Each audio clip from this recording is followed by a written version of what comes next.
अस्सलाम वालेकुम स्टूडेंट्स, मेरा नाम Munibar Rahman. Pharmacology of GIT fourth lecture है। Drugs to treat ulcer second class, third class. पहली तो एंटी माइक्रोबियल एजेंट है जो हमने पढ़ ली है। दूसरी हमने पढ़ी H2 हिस्टामिन ब्लॉकर्स एंटागोनिस्ट। और तीसरी अब हम पढ़ेंगे प्रोटॉन पंप इनिबिटर्स। ठीक है, यहाँ पर मैं थर्ड लिख देता हूँ, यहाँ पर मैंने सेकंड मेंशन किया हुआ है। थर्ड क्लास है प्रोटॉन पंप इनिबिटर्स।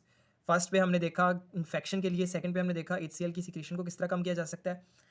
अब थर्ड पे देखेंगे डायरेक्टली HCl की सिक्रेशन को कैसे कम किया जा सकता है by directly blocking hydrogen potassium ATPase enzyme system. The PPI stand for proton pump inhibitors bind to hydrogen potassium ATPase. ठीक है, ये एक पंप है जो मैंने डायग्राम में शो किया हुआ था, पीछे भी एंजाइम सिस्टम होता है। ठीक है, हेंस दीज आर एंटागोनिस्ट्स। ये जो ड्रग्स हैं डेक्सलैंप्राजोल, मेप्राजोल, लेंसोप्राजोल, पेंटोप्राजोल। ठीक है, जोल एंड पे आ रहा है, ये आपने याद रखना है सफिक्स। ठीक है, टिडीन सफिक्स जो आ रहा था वो हमारे H2 एंटागोनिस्ट में आ रहा था। तो ये सारी ड्रग्स क्या करेंगी, ब्लॉक कर देंगी and suppress HCl secretion by reducing hydrogen ion concentration. ये डायरेक्टली सप्रेस करेंगी। अगर डायग्राम दिखाऊं तो डायग्राम के जरिए आपको बेहतर समझ में आ जाएगी। पिछले लेक्चर में भी मैंने आपको डायग्राम दिखाई थी बुक से भी, और अब दोबारा मैं आपको बुक से दिखा देता हूँ डायग्राम। तो ये एक प्रोटॉन पंप है। ठीक है, ये प्रोटॉन पंप तब एक्टिव होता है जब प्रोटीन काइनेस एक्टिवेट होती है, और protein kinase acetylcholine, histamine, prostaglandin, gastrin से एक्टिवेट होती है, प्रोस्टाग्लैंडिन से डीएक्टिवेट होती है। ठीक है, तो ये जब एक्टिव होगी तो हाइड्रोजन पंप आउट होगा और पोटाशियम अंदर जाएगा। अब ओमेप्राजोल जो है, जो जोल एंड पे आ रहा है, ओमेप्राजोल, लेंसोप्राजोल, ये सारी जो जोल वाली ड्रग्स हैं जिनको प्रोटॉन पंप इनिबिटर करते हैं, ये इन पे एक्ट तो नहीं करेंगे लेकिन डायरेक्टली प्रोटॉन पंप को इनिबिट कर देगी। बात तो एक ही है, डायरेक्टली करेंगे तो ज़्यादा सिग्निफिकेंट इफेक्ट देखने को मिलेंगे। यहाँ से अगर एक ब्लॉक हो गया तो हिस्टामीन तो अभी चल रहा है ना, गैस्ट्रिन तो चल रहा है, गैस्ट्रिन चल रहा है तो हिस्टामीन चल रहा है, एसिटाइलकोलिन चल रहा है। तो ये चीज़ आपने याद रखनी, proton pump inhibitors are more effective drugs. ठीक है, टू ट्रीट अल्सर्स। अब यहाँ पर प्रोटॉन पंप इनिबिटर्स के एक्शंस की बात करूँ तो ये सारे तकरीबन प्रो ड्रग्स होते हैं। प्रो ड्रग्स वो ड्रग्स जो बाद में लेटर एक्टिवेट जो बाद में एक्टिवेट होती हैं। ठीक है, मेटाबोलाइज होने के बाद। और ये ज़्यादातर एंटेरिक कोटेड होती है। एंटेरिक कोटेड वो ड्रग्स होती हैं जिनको कोट किया जाता है, लेयर बनाई जाती है ताकि वो स्टमक के एसिडिक मीडियम में डिग्रेड ना हो। ये एसिड सेंसिटिव ड्रग्स होती हैं। Protect from degradation from HCl। Coating is removed in alkaline medium. उनको बनाया ऐसे जाता है कि जैसी बेसिक मीडिया है, ड्यूडिनम का पहला फॉरेन पार्ट है, तो वो अपनी कोटिंग को रिमूव कर ले और वहाँ पर मैक्सिमम एब्जॉर्ब हो जाए। तो वहाँ पर एब्जॉर्प्शन के बाद, after absorption it become stable, these drugs become stable active drug. Stable हो जाती हैं एब्जॉर्प्शन के बाद। It takes 18 hours to resynthesize proton pump. अच्छा, प्रोटॉन पंप को फिर इनिबिट कर देती है स्टेबल होने के बाद। जब वो इनिबिट ब्लॉक कर देंगी प्रोटॉन पंप को, प्रोटॉन पंप ब्लॉक हो गया तो HCl की सिक्रीशन भी ब्लॉक हो गई। HCl की सिक्रीशन तब तक ब्लॉक रहेगी जब तक यहाँ पर ये एंटागोनिस्ट रहेगा। और ये एंटागोनिस्ट यूजली जब तक रहता है, तो उन्होंने टाइम बता दिया 18 आवर्स तक, ये जो है छोड़ता नहीं है इस जगह को। तो 18 आवर्स तकरीबन एक दिन के बराबर ही होता है। 24 आवर्स का एक दिन होता है। तो समझ लें एक दिन तक ही ये जो है प्रोटॉन पंप इनिबिट रहता है, थोड़ा थोड़ा चल रहा होता है। ठीक है, during this time HCl secretion is blocked. HCl की सिक्रीशन ब्लॉक हो जाती है। HCl की सिक्रीशन नहीं होगी तो अल्सर भी ट्रीट हो सकता है अगर वो हेलिकोबैक्टर पाइलोरी से नहीं है। थेरापेटिक इफेक्ट की बात करें, अच्छा, इसीलिए जो है प्रोटॉन पंप इनिबिटर को ज़्यादा अहमियत दी जाती है और इनको first line of defence in ulcers इस वजह से कहा जाता है क्योंकि ये इफेक्टिव होती हैं ज़्यादा, ये फ़ौरन जाकर प्रोटॉन पंप को इनिबिट करती हैं। The proton pump inhibitors are superior to H2 antagonist, जैसे मैंने बता दिया, एज दे कैन ट्रीट, और इनकी जो ट्रीटमेंट वर्सटिलिटी है ये ज़्यादा है। अल्सर्स को भी ट्रीट करते हैं, GRED को प्लस एसोफिगजाइटिस को भी।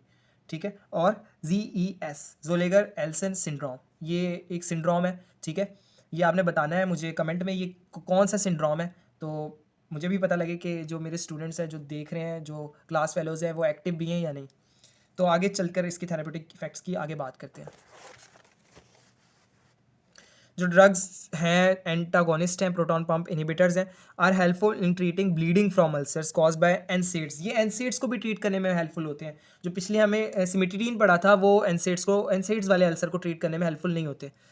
इसकी फार्माकोकाइनेटिक्स की बात करें तो these agents are effective orally, ये मेन बात है। ठीक है, ये हम कहते हैं जो IV से ड्रग दी जाती हैं वो ज़्यादा इफेक्टिव होती है, लेकिन इधर उलट है। जो प्रोटॉन पंप इनिबिटर्स होते हैं वो ऑरली ज़्यादा इफेक्टिव होते हैं, ज़्यादा इफेक्ट शो करते हैं बिकॉज देयर प्लाज्मा, ये इंपॉर्टेंट बात है, ये MCQs में आ सकता है। जो इनकी प्लाज्मा हाफ लाइफ है, मतलब कि जो ब्लड के अंदर हाफ लाइफ है वो कम है, वो फ्यू आवर्स है, लेकिन जो ऑरली इनटेक किया जाए तो मैंने आपको बता दिया इट डिपेंड्स कि वो आधा दिन भी चल सकती हैं, प्रोटॉन पंप को इनहिबिट कर सकती है। तो प्लाज्मा से नहीं दी जाती, सच केसेस प्लाज्मा से दी भी जा सकती है, लेकिन यूजली हम इनको ऑरली टेक करते हैं। जैसे राइजिक एक ओमेप्राजोल प्लस सोडियम कार्बोनेट का ये सॉल्ट है। Proton pump inhibitor should be taken 30 to 60 minute before meal. Before meal इनको क्यों लिया जाता है, फार्माकोकाइनेटिक्स इस तरह की क्यों रखी है, मील के शुरू में लेंगे या किसी ब्रेक या सुबह ब्रेकफास्ट से पहले लेंगे तो क्या होगा, यहाँ पर जो है HCl की सिक्रीशन बिफोर मील का मतलब क्या है कि मील से पहले HCl की सिक्रीशन सिग्निफिकेंटली कम हो जाएगी। ठीक है, मील के बाद लेंगे तो मील के बाद फ़ायदा नहीं है, मील के बाद लेने के बाद HCl की सिक्रीशन रुक गई तो डाइजेशन ही नहीं हो पाएगी। Metabolites excreted from urine and faeces, इसके मेटाबोलाइट्स यूरिन और फीसिस से देखने को मिलते हैं। एडवर्स इफेक्ट यहाँ पर बहुत ज़्यादा है प्रोटॉन पंप इनहिबिटर की एक्सेस अमाउंट अगर यूज़ की जाए। ओमेप्राजोल एंड एसोमेप्राजोल में decrease the effectiveness of clopidogrel, यहाँ पर वन है क्लोपिडोग्रेल। ये क्लोपिडोग्रेल इतना इंपॉर्टेंट ड्रग केमिकल है, कंपाउंड है, एंटी प्लेटलेट एग्रीगेटिंग एजेंट है। प्लेटलेट अगर एग्रीगेट कर जाए ब्लड के अंदर तो ये भी एक बड़ी ख़राब बात है। अगर ज़्यादा ओवर एग्रीगेशन से क्या होगा, क्लॉट्स बन जाएंगे और डेंजरस क्लॉट्स की वजह से हार्ट डिजीज़ेज हो सकती हैं। ठीक है, हार्ट डिजीज़ेज से सीधा सीधा मायोकार्डियल इन्फेक्शन, जो क्रॉनरी सर्कुलेशन है वो रुक सकती है। तो ये क्लोपिडोग्रेल इंपॉर्टेंट कंपाउंड है और ये इनएक्टिव होता है। इसको एक्टिव करता है CYP2C19, ये एक्टिव करता है। जो एसोमेप्राजोल और ओमेप्राजोल है ना वो इनहिबिट कर देता है CYP2C19 की एक्टिविटी को, जिससे क्लोपिडोग्रेल भी इनएक्टिव हो जाता है। तो ये गलत बात है, इसीलिए कॉन्ट्रा इंडिकेट करते हैं क्लोपिडोग्रेल के साथ कि जो लोग क्लोपिडोग्रेल वाला सॉल्ट लेते हैं, ड्रग लेते हैं, जेनेरिक लेते हैं, उनको PPI नहीं दी जाते हैं, उनको प्रोटॉन पंप इनहिबिटर्स नहीं दी जाते, फिर उनको क्लास शिफ्ट की जाती है, उनको दिए जाते हैं H2 हिस्टामिन ब्लॉकर्स। ठीक है, तो prolong use of PPI can decrease vitamin B12 absorption, क्योंकि विटामिन B12 की एब्जॉर्प्शन के लिए शर्त है कि मीडियम एसिडिक होना चाहिए, तभी जाकर इंट्रिंसिक फैक्टर बनेगा। जब प्रोटॉन पंप इनहिबिट हो गए टोटली तो विटामिन B12 की एब्जॉर्प्शन भी नहीं होगी और वो सीधा यूरिन से या फीकल मैटर से एक्सक्रीट होता रहेगा, विटामिन B12 एब्जॉर्ब ही नहीं होगा, जो कि इतना इंपॉर्टेंट है। क्या कर सकता है हाइपोकैल्सीमिया, ये proton pump inhibitor hypocalcemia and hypomagnesemia, ये बहुत ज़्यादा प्रोटॉन पंप इनहिबिटर्स ना लें, जो जिनको हाइपरटेंशन है, जो हाइपरटेंशन के मरीज़ है वो ना लें। इससे क्या होगा, ब्लड के अंदर हाइपोकैल्सीमिया हो जाएगा और सेल के अंदर हाइपर हो जाएगा, जिससे जो है कंस्ट्रिक्शन होना स्टार्ट हो जाएगी, वैस्कुलर रेजिस्टेंस ज़्यादा हो जाएगी। जो फोर्थ क्लास है, यहाँ पर मैंने थर्ड लिखा हुआ है, फोर्थ है, थर्ड तो प्रोटॉन पंप इनहिबिटर से। फोर्थ क्लास में प्रोस्टाग्लैंडिन्स आते हैं जिनमें मीजोप्रोस्टॉल है। ये क्या करते हैं, इनहिबिट, इनका काम जो है HCl की सिक्रीशन को इनहिबिट कर देना है, साथ साथ क्या करना है, स्टिमुलेट सिक्रीशन ऑफ म्यूकोजल। जब ये एक्टिव होंगे तो ये म्यूकोजल सिक्रीशन को एक्टिव कर देंगे, सिक्रीट ज़्यादा करना स्टार्ट कर देंगे, जिससे क्या होगा, म्यूकोजल लाइनिंग जो डैमेज हुई होगी वो बनना स्टार्ट कर देगी और बाइकार्बोनेट्स को भी सिक्रीट करेंगे। इनको प्रेगनेंसी के साथ नहीं दिया जा सकता, क्योंकि मीजोप्रोस्टोल जो है वो कॉन्ट्रा इंडिकेट है प्रेगनेंसी के साथ, क्योंकि वो यूटेराइन कॉन्ट्रैक्शन करवाता है और मिसकैरेज हो सकता है। तो ये प्रोस्टाग्लैंडिन्स का टॉपिक जो है वो भी लिपिन कोड में लिखा हुआ है। और अगला जो टॉपिक होगा एंट एसिड्स और म्यूकोजल प्रोटेक्टिव एजेंट, वो भी लिपिन कोड में बहुत अच्छे से लिखा हुआ है, मैं आपको दिखा भी देता हूँ, वहाँ से आप रीड करें। जो ना समझ में आए वो मुझसे पूछ लें, क्योंकि ये टॉपिक्स जो इंपॉर्टेंट थे मैंने वो आपको समझा दिए। आगे जो है वो सारी थ्योरेटिकल बातें हैं जो आपने पढ़नी है। एंट एसिड्स में आगे जाकर आपको पता है वो वाले एसिड्स आ जाएंगे जिसमें एल्यूमिनियम हाइड्रोक्साइड्स या वो सारे बेसिस आ जाएंगे जो न्यूट्रलाइज करेंगे।